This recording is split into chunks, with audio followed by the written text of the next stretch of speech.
皆さんこんにちは。私はふーちゃんです。今日は元冬の起源について話しましょう。時間を西暦2316年に戻しましょう。この年人類は地球のような惑星を発見しました。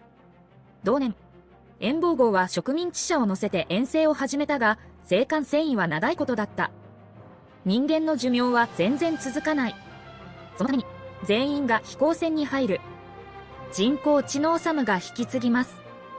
そのまま、宇宙船は215年間宇宙を走行しています。紀元2513年です。着陸した2547年まであと34年です。遠望号は未知の天体群に襲われ、地球とのつながりも中断された。人工知能はまず飛行船管理者ヒックスを呼び覚ましました。彼の助けで、宇宙船は成功しました。しかし、飛行船の一部は損傷しています。今回の事件で彼らは人口の10分の1を失った。しかし同時に未知の物質からなるキューブのものが発見され、原点と名付けられました。そうです。それは本来のエネルギーを含んでいます。電脳を研究するために人工知能、ヒックスの許可を得てスーザン博士を呼び覚ましました。サミュエル博士とトリニティ博士は、紀元2534年、原点発見から3年が経過した。博士の研究で発見された。生物の進化を促進することができます。本来のエネルギーは動物体の実験に使われている。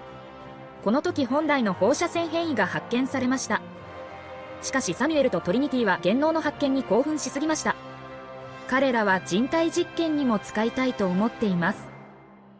長期接触腹脳したサミュエル博士に変異症状がありました。彼は休眠室に入った。イカを抑えるために。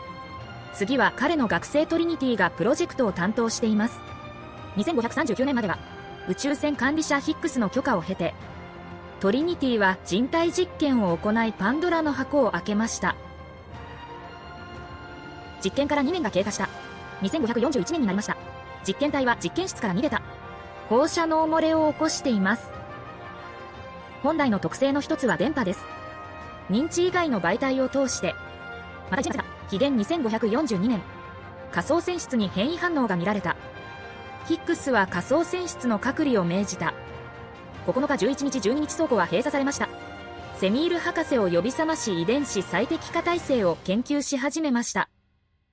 西暦2543年4月。11号室の大量の救任者が呼び起こされた。メインルームと連絡を切って、すぐに9日と12日も連絡を失った。それに対応するため、ヒックスは一部の植民地者武装勢力を呼び覚ました。2ヶ月後に反乱が起きた。下の倉庫が中層通路を攻撃し始めた。2544年、仮想船室に大量の変異生物が出現した。反乱は仮想に原エネルギー変異があったはずです。しかし、ヒックスは仮想を封鎖した。中の人を救うことができない。最終的な変異は、変異生物の構成で、中層も死守した。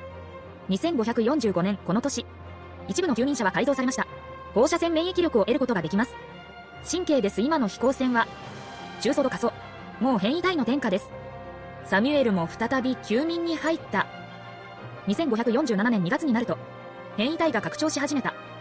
この時、遠望号は枝の聖域に来ました。変異体と同じように帰する。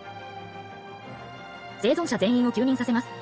間星に移民倉庫を投影する。彼らが地面についてから目が覚めたら、気づいたかもしれませんが、スーザン博士は、この貴重な記録を書いたのは、スーザン博士です。彼女は休眠を選んでいません。彼女は自分も変異し始めたことに気づいたからです。彼女は人間として死にたい。だから彼女は飛行船に残ることを選んだ。すべてを記録する。A の達人に同じ過ちを繰り返さないようにする。今は全く役に立たないように見える。紀元2547年、部分、植民地者が間に上陸し、新しい獅子を始めた。この資料は以前の元脳の紹介を覆した。これまで知っていた情報は西暦2653年に初めてマーラを発見しました。その後、オプティマスが元の塔を建設する計画を立てました。そして今から見ると、2513年に、アイダは140年前に元脳に触れていました。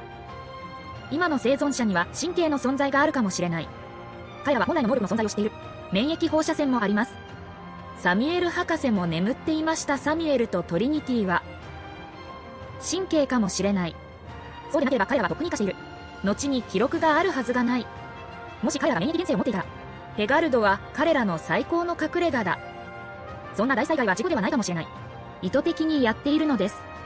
本来の特性を知っている以上、なぜ原エネルギーを広く使用するのか。そして抑制器です。これは元のエネルギーを防ぐことができる。しかし海洋取得だけが作ることができる。抑制器を把握した。全人類を支配することに等しい。でも謎者と呼ばれる枝の子です。彼らは機械を改造して原能を免疫しています。2回目の時空を遡ってみましょう。ハイガルドは枝の子が破壊したと言っている。では今回の事件はそんなに単純ではありません。今回のバックトラックはハイガルドが救いたかったと思っていました。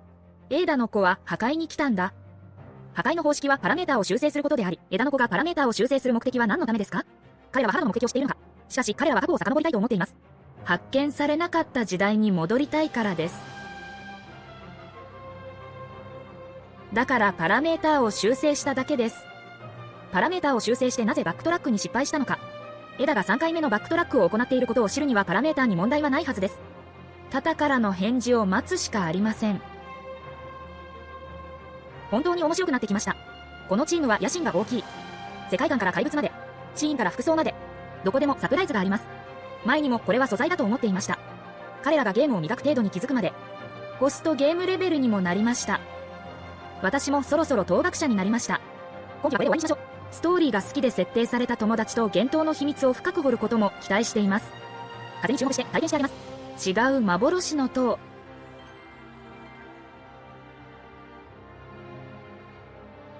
私は彼らに救いと恩赦を与えることはできない。